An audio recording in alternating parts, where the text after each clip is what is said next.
not honorable. I did not say that thing, but you must not say this one. Who's this one here? I'm also honorable. Please respect us. We are all here representing the people who voted for us. We are all honorable. Thanks so much, Chair. With due respect, can you please call the honorable member who said the honorable member is not an honorable member to apologize? Can you please do that? He must withdraw. He's very out of order. We are not going to allow him to treat us like that. We are all honorable members in this house. Mkhonto Wesizwe, ground forces, guerrillas, commanders out there, the millions of South Africans who are looking to Mkhonto to bring them hope in this country. I want to greet all of you. Chris Hani once said that those who were once oppressed may soon become the new oppressors. And what we see happening and what we see unfolding before us is exactly that. In fact, in this committee, if you look at what has happened, it's a tragedy and a shame. I'm actually reduced to tears when I see a minister, a former minister, whom I know very well, highly qualified, 3-4 degrees with a master's degree, somebody who has been in the struggle, but his only sin is that he happens to be black under this GNU. He has been demoted to deputy minister, and he deputizes for a matriculant. That is what the GNU is all about. And you want to celebrate this GNU today?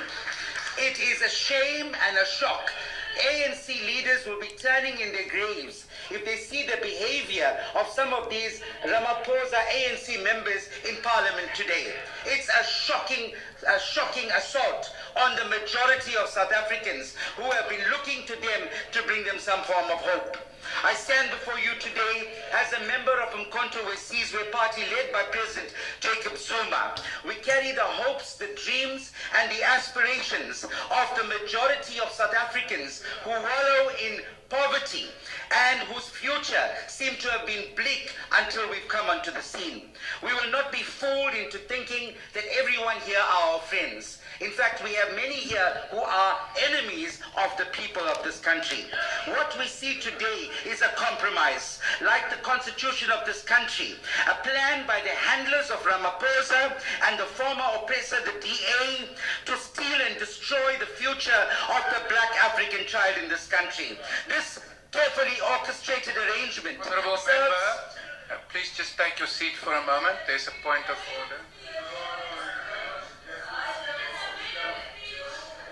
Honorable members, you will all be aware that order. You will all be aware that there is a parliamentary practice not to interrupt the speaker when they are making a maiden speech, but that's on the condition that they don't venture into controversial territory. Honorable member, what's your point of order? The order, Chair, is as follows, that the honorable member ready, is addressing the President, Honorable President of the Republic, and creating aspiration that the President have a handler. That is the basis and the order that I'm trying to rise on. On the point of order, you must withdraw, Chair.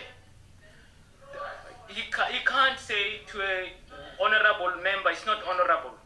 That is an insult. He must withdraw that. All of us are honorable members here. Please, Chair, that man must withdraw. Honorable Nkitama, I have not recognized you. So for us to work within the rules, please in future don't speak unless you've been recognized.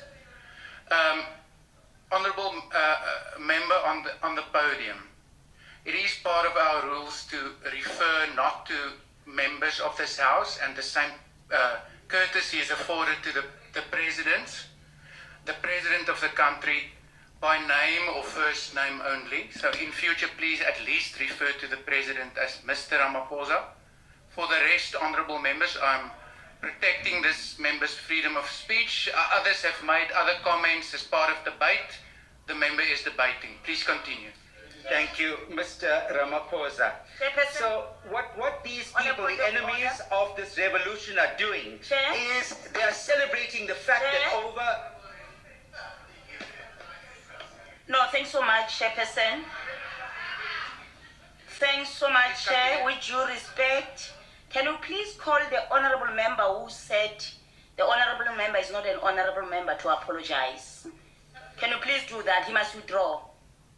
He's very out of order. We are not going to allow him to treat us like members, that. we are all honourable members in this house. Thank you. So the member must withdraw. Thank you. I've not heard somebody who were either raising a point of order or on the floor doing that. There might have been an interjection to that effect. So let me remind all members, as is the case with the President, let's refer to one another in respectful terms, and if you have reason to believe that any member is not an honourable member, please furnish the House with a substantive motion to that effect. Thank you. Please continue. On a point of order, Chair. On a point of order, Chair. Chairperson. Yes, honourable member. Please respect us. We are all here representing the people who voted for us. We are all honourable. This honourable member has explicitly said Honourable Reddy is not honourable. Now, he must withdraw that. We can't continue with this matter without him withdrawing. Let me inquire whether he wants to say it on the record. Honourable member, It's not me. I never said that.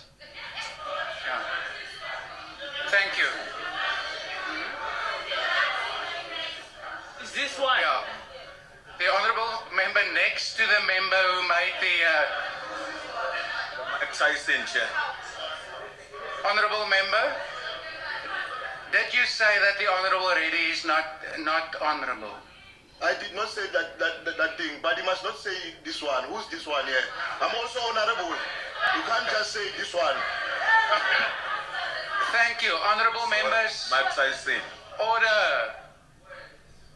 Once again, a kind reminder, let's treat each other with respect. The honourable member says he did not say that. For now, I will leave it at that. If any of you can, we will also look at Hansard if you so wish.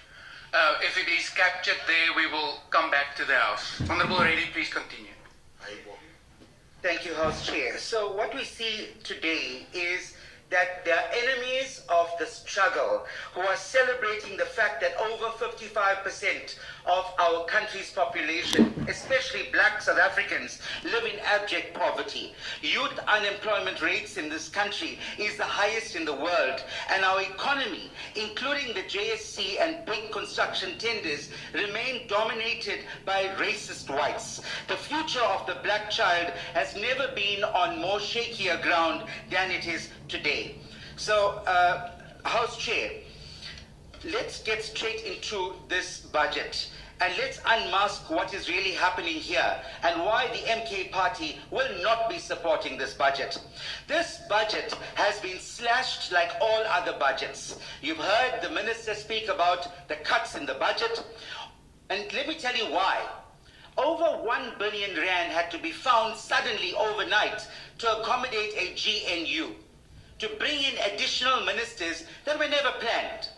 And the cost of that is coming out of the budgets of all these departments. And who's paying for it? Our people on the ground, those that are looking to us to give them hope. We are not here for name to be called honorables and all that fancy stuff. We're not here for that. We're here because we have a far greater task. We are here to bring hope to the people that have put us here. We have not forgotten those that have put us here. One day when we go into the pearly gates, some of us are going to go to heaven.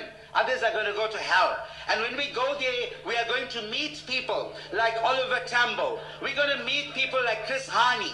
We're going to meet Hector Peterson. And when they look at us, they must say to us, you've done a good job. You've continued the fight. But unfortunately, some of us on this side here, when they go there, they will look at them and say, I know you not. Get away from us. You've abandoned the struggle and the fight. So that is what we are here for, my comrades and enemies in this house. Let's look at lies. The lies that have been spoken. Some of you may know about a character called Pinocchio. Pinocchio, every time Pinocchio lied, the nose grew bigger.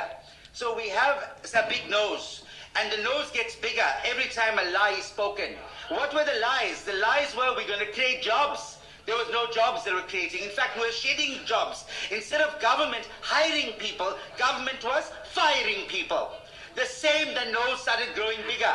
Then we were told that load shedding will end. It never ended, became worse. The nose got bigger.